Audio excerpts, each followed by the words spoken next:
নিশ্চিতভাৱে উত্তৰ গুৱাহাটীত এতিয়া ভয়ংকৰ কাৰণ হৈ পৰিছে কৃত্ৰিম বানপানী। যোৱা কেইবাদিন ধৰি হোৱা যি মুষলধাৰ বৰষুণ আৰু এই মুষলধাৰ বৰষুণৰ পিছত উত্তৰ গুৱাহাটীৰ বিভিন্ন অঞ্চল ইতিমধ্যে কৃত্ৰিম বানপানীৰ কবলত পৰিছে। বহু লোক ঘৰৰ ভিতৰত আবদ্ধ হৈ থাকিবলগীয়া হৈছে। আৰু তাৰ মাজতে মই বৰ্তমান উপস্থিত আছোঁ উত্তৰ গুৱাহাটীৰ যি GNRC পথ আৰু GNRC পথত এনেধৰণে পানী উঠিছে। আৰু যিহেতু কেইবাদিন ধৰি মুষলধাৰ বৰষুণ আৰু এই মুষলধাৰ বৰষুণৰ পিছত উত্তৰ গুৱাহাটীৰ বিস্তীৰ্ণ অঞ্চল ইতিমধ্যে কৃত্ৰিম বানপানীৰ কবলত পৰিছে। বহু লোক আচলতে ঘৰৰ বাহিৰ ওলাব পৰা নাই। এই পৰিৱেশ মই দেখুৱাইছোঁ। এয়া হৈছে উত্তৰ গুৱাহাটীৰ যি GNRC পথ, অতি ব্যস্ত পথ। এই ব্যস্ত পথত এই অৱস্থা। এই দৃশ্য মই পোনপটীয়াকৈ নিউজ লেভৰ দৰ্শকক দেখুৱাবলৈ যত্ন কৰিছোঁ। কেমেৰা পাৰ্চন গোপাল ঠাকুৰে দেখুৱাই আছে। যিহেতু কেইবাদিন ধৰি বৰষুণ হৈ আছে, বৰষুণৰ পিছত উত্তৰ গুৱাহাটীত এই পৰিৱেশ দেখিবলৈ পোৱা গৈছে।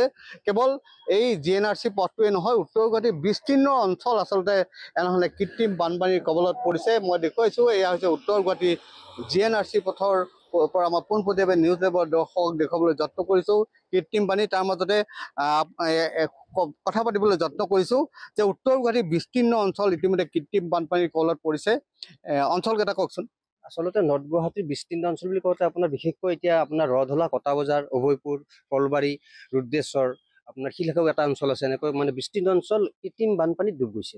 তাৰ মাজতে আপোনাক সুধিব বিচাৰিছোঁ যে উত্তৰ গুৱাহাটীত আচলতে কেতিয়াও কৃত্ৰিম বানপানী হোৱা নাছিল, কিন্তু এতিয়া ভয়ংকৰভাৱে এই কৃত্ৰিম বানপানীয়ে দেখা দিছে। ইয়াৰ মূল কাৰণটো কি বুলি ভাবে? মূল কাৰণটো হ'ল আগতে আচলতে কিছুমান জলাশয় আছিলে, জলাশয়বিলাক আচলতে জলাশয়ত পানীবোৰ জমা হৈছিলে। এতিয়া জলাশয়বোৰ মানে আপোনাৰ এইবিলাক নিৰ্দিষ্ট কিছুমান মানুহ আছিলে নিজৰ সেই প্ৰয়োজন সাপেক্ষে মানুহবিলাকে মাতি পেলাই সেইবোৰ আপোনাৰ ফিল আপ কৰিছে। তাৰপিছত এই গোটেই পানীবোৰ এতিয়া আহি আপোনাৰ গোটেই ৰাস্তাত জমা হৈছে।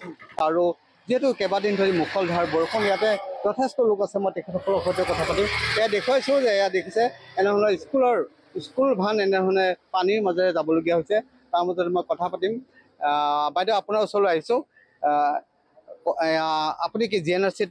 হয়, মই GNRCতে কাম কৰোঁ। হয়, কি সমস্যা পাইছে? ইমান অহা যোৱা মানে দিগদাৰী হয়। কিছুমানে পৰি যাই থাকে, ৰাস্তাবিলাক চিনি নাপায়। ইমান দ জাগা, মানে খোজকাঢ়ি যাব লগা হয়। এইখিনি মানে ৰিক্সাবিলাক নাযায়, আধা ৰাস্তাতে ৰখিব লগা হয়। সেইখিনি আকৌ খোজকাঢ়ি যাব লাগে। ইমান সমস্যা মানে বছৰে হৈয়ে থাকে এনেকুৱা সমস্যা। ইমান অসুবিধা মানে বহুত টেনচন এইখিনিৰ কাৰণে। বৰষুণ দিছে আৰুতো বৰষুণ দিব আছে, সেইখিনিতো অকল নহয় আৰু বৰষুণ দিব আছে। সেইকেইদিন আকৌ কি পৰিস্থিতি হ'ব আকৌ? আপুনি সদায় আহে এইফালেদি? আমি এইফালেদি সদায় আহোঁ। 3বাৰকে অহা যোৱা কৰিবই লাগে। ডিউটিত যাব লাগে, আহিব লাগে। দুপৰীয়া আকৌ মোৰ বাচ্ছা এটা আছে, ফিডিঙৰ কাৰণে আহোঁ। আকৌ মানে টেনচন হৈ যায় এইখিনিৰ কাৰণে। গতিকে এনেধৰণৰ এক ভয়ংকৰ পৰিৱেশৰ সৃষ্টি হৈছে। মই এই দৃশ্য দেখুৱাবলৈ যত্ন কৰিছোঁ।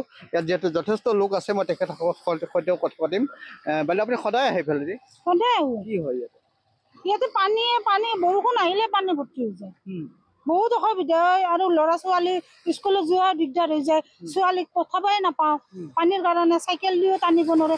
ক'ত বা খাল আছে, ক'ত বা শিল আছে গম নাপাওঁ। সেনেকে বহুত অসুবিধা হৈ যায়। আমিও এনেকে ডিউটিত যাওঁ, কোম্পানীত কাম কৰোঁ। গতিকে বহুত অসুবিধা হৈ যায়, টাইমটোও বহুত লাগি যায়। নিশ্চিতভাৱে যথেষ্ট অসুবিধা হৈছে এই অঞ্চলৰ লোকৰ। বহুতে এনেধৰণে মটৰ লগাইছে, ঘৰত এনেধৰণে মটৰ লগাই পানী উলিয়াই দিয়াৰ বাবে তেওঁলোকে চেষ্টা কৰিছে। এয়া হৈছে উত্তৰ গুৱাহাটীৰ বৰ্তমানৰ পৰিৱেশ। আৰু মই পুনৰ উল্লেখ কৰিছোঁ, যিহেতু কৃত্ৰিম বানপানী, এই কৃত্ৰিম বানপানীয়ে ইতিমধ্যে উত্তৰ গুৱাহাটীত জ্বলা-কলা খুৱাইছে। এই পোনপটীয়াকৈ দেখুৱাইছোঁ যে এয়া হৈছে উত্তৰ গুৱাহাটীৰ GNRC পথ। আৰু GNRC পথত এনেধৰণে ভয়ংকৰ ৰূপে দেখা দিছে। আৰু এই পৰিৱেশ দেখুৱাই থকাৰ লগতে পুনৰবাৰ উল্লেখ কৰিছোঁ যে কেৱল গুৱাহাটীয়ে নহয়, এতিয়া উত্তৰ গুৱাহাটীৰ কাৰণেও ভয়ংকৰ কাৰণ হৈ পৰিছে কৃত্ৰিম বানপানী।